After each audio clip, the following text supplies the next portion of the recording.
I think you said 88% of Americans are experiencing some form of degraded metabolic health. What does that mean? What does that mean? Yeah. So essentially what it means is we're all somehow in the spectrum of diabetes and prediabetes. Yep. So poor metabolic health is defined as high blood sugar, abnormal cholesterol, or high blood pressure.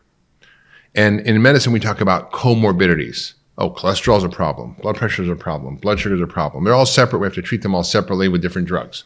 No, they're all connected by underlying root mechanisms that have to do with glucose and insulin and our metabolic health.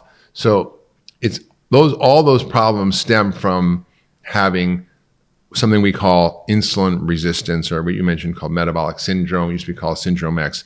But essentially it's where we have dysregulated blood sugar because we're eating foods that we're not adapted to eat.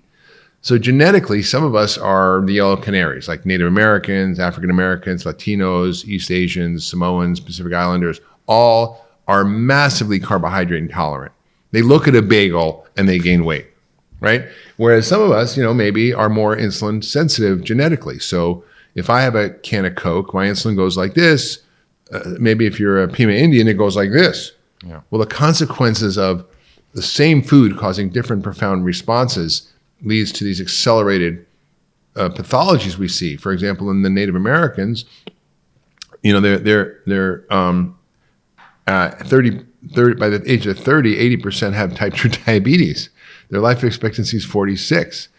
Children are getting type 2 diabetes at 2 and 3 years old because they're feeding their kids soda. We used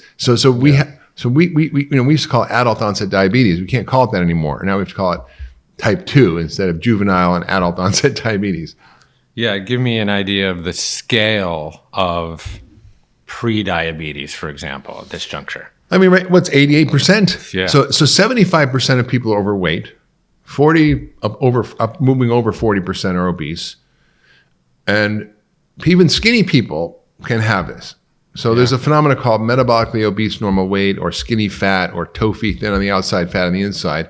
So essentially you have this accumulation of visceral fat, organ fat, that may not make you, in terms of your BMI, your body mass index, overweight technically, but you're over fat and under lean.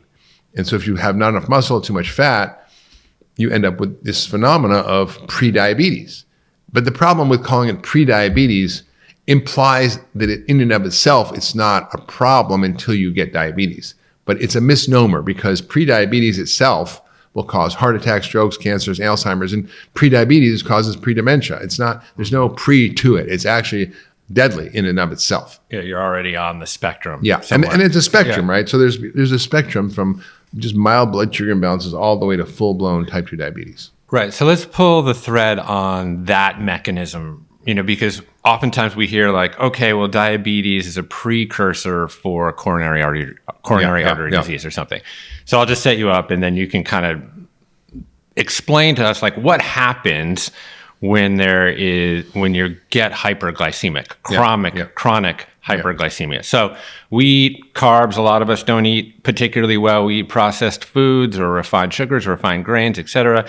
That goes into our GI tract. Our stomach does its best to break it down with enzymes and acids and stuff. It enters our small intestine as chyme or some sort of slurpy substance or whatever, and it gets absorbed into our bloodstream from there as glucose, and insulin, that's a little peptide hormone that's produced in the pancreas, picks it up, and it's supposed to usher it to our cells, where there are these little mitochondria, our energy production factories that are supposed to then create ATP out of glucose. That's great when that's all happening at its optimal level, but that's not what's happening with people with metabolic syndrome. So what's going on in that supply chain? Well, I'm going to just, before I dive into that, I just want to frame this a little bit, because science is advancing so fast, and most doctors and media and certainly the government and the policymakers do not have a clue what's happening here.